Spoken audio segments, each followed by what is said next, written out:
السلام عليكم ورحمة الله وبركاته. أهلا بكم أعزائي متابعين قناة الرياضيات مع إيمان عبد الله. وسؤال أولمبيات هندسة: أوجد مساحة المثلث الأزرق. وهذا السؤال من السويد، أولمبيات السويد.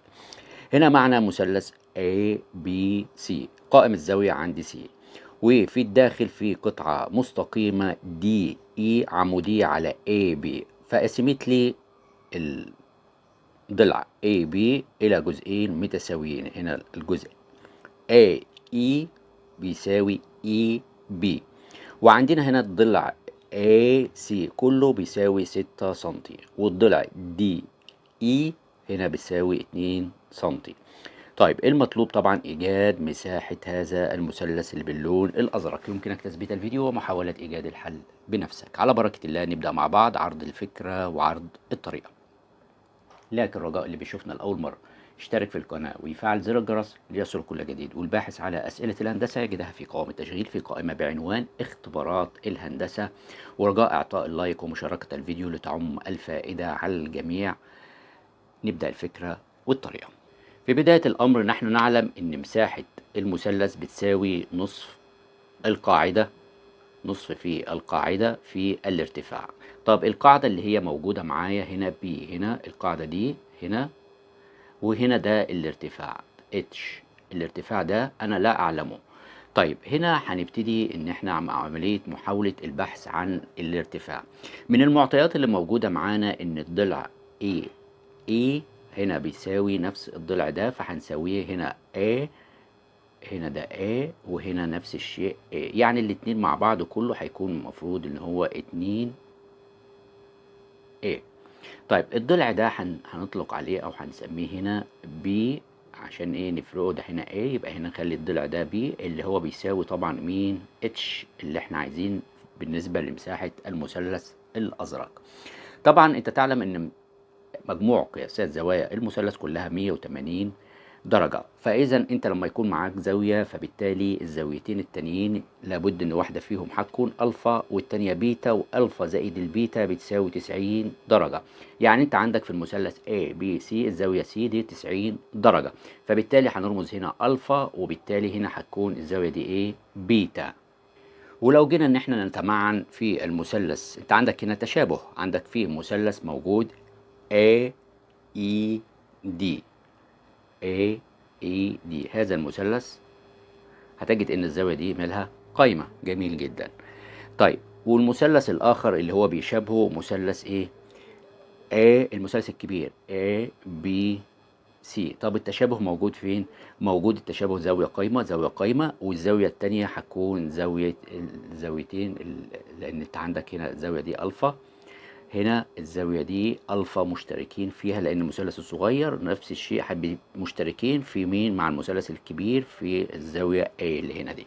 فبالتالي التشابه موجود عندك موجود في زاويتين. طيب من التشابه ده هنبتدي إن احنا ناخد معانا هنا ال A على الاتنين، أدي A أهي، A هنا المثلث الصغير A ضلعي القائمة فيه A على الاتنين، ده بيساوي هنا معاك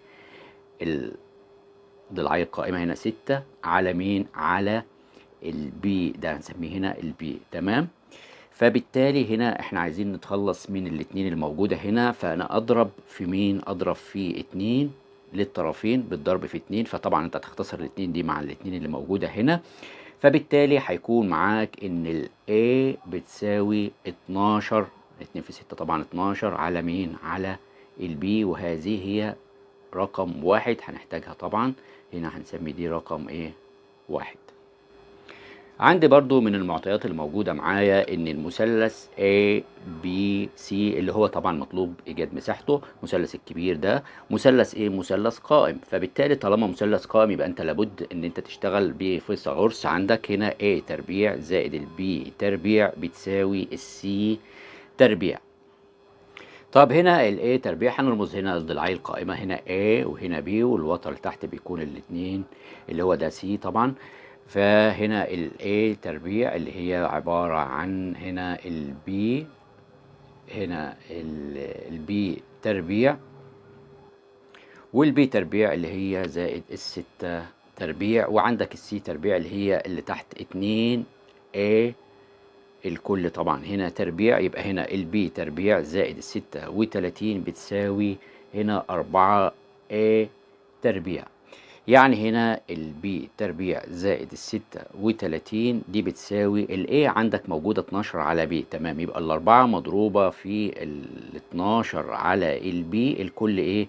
الكل هنا تربيع. يعني هنا البي تربيع زائد ال36 هتساوي طبعا هنا دي ب144 لما نضرب في الأربعة، يعني على طول الناتج هيكون 576 على البي تربيع. طب هنا هنبتدي ان احنا نضع هنا هنضع ال b تربيع بتساوي x عشان نكون معادلة. فهنا هنعوض على البي تربيع، هنا x زائد 36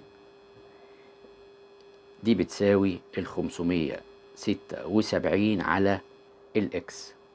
طيب هنا عايز اتخلص من الاكس اللي موجوده هنا، فبالتالي هضرب في ايه؟ هضرب في اكس في الاطراف كلها اللي متواجده معايا، فالاكس دي هتطير مع الاكس دي، اكس في اكس يبقى هنا هيكون معاك اكس تربيع زائد ال36 اكس دي بتساوي هنا ال576.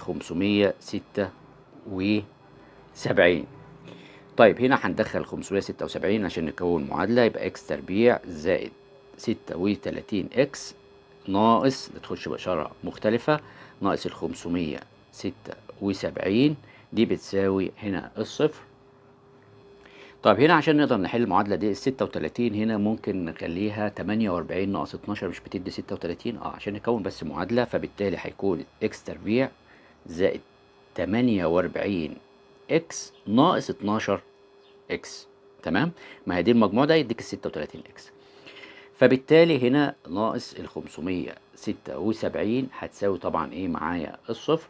فهناخد معانا هنا الاكس كعامل مشترك في الجزء ده، يبقى هنا الباقي اكس زائد اكس زائد هنا ال48، وهنا هناخد سالب ال12، هيبقى الباقي هنا اكس زائد كام؟ زائد ال48 دي بتساوي طبعا هنا الصفر. يبقى عندك الاكس ناقص 12 اهي، اكس ناقص 12 دي بين اقواس مضروبة في اكس زائد ال48 دي بتساوي هنا الصفر. يبقى بالتالي هنا عندك الاكس ناقص 12 بتساوي صفر، يبقى اذا الاكس بتساوي كام؟ الاكس بتساوي 12. جميل. طب هنا اكس زائد ال48 بتساوي الصفر، يبقى الاكس بتساوي سالب 48. ده طبعا مرفوض، ليه؟ لان مفيش حاجه في الاطوال بيكون بالسالب، فتبعد عنها على طول مباشره. يبقى عندك الاكس هنا ب 12. طب انت كنت معوض او فارض ان الاكس بكام؟ انت قايل هنا ان احنا نضع الاكس بايه؟ اهي بتساوي بي ايه تربيع، فبالتالي هتعوض او هترجع كل حاجه لقيمتها، يبقى البي تربيع بتساوي كام؟ بتساوي 12. فانت عايز طبعا تجيب هنا الجذر التربيع للطرفين، يبقى اذا البي هتساوي هنا الجذر 12 يعني عباره عن 2 جذر كام؟ 2 جذر 3. وانا كنت محتاج البي لان طبعا احنا كنا قايلين ان مساحه المثلث بتساوي ايه؟ نصف في القاعدة في الارتفاع. طيب يبقى إذا مساحة المثلث الأزرق طبعا نص القاعدة عندك بكام؟ اللي كانت ب6 موجودة في المعطيات أصلا. في الارتفاع اللي احنا لسه جايبينها اللي كنا عايزين نجاوب نحسبها، كل ده بنحسب الاتش اللي هو الارتفاع اللي رمزنا له في البداية ب، يبقى 2 جذر 3. يبقى هنا بتساوي معايا هنا بالاختصارات هتكون 6 جذر كام؟ 3 سنتيمتر مربع. شكرا لكم والسلام عليكم ورحمة الله وبركاته.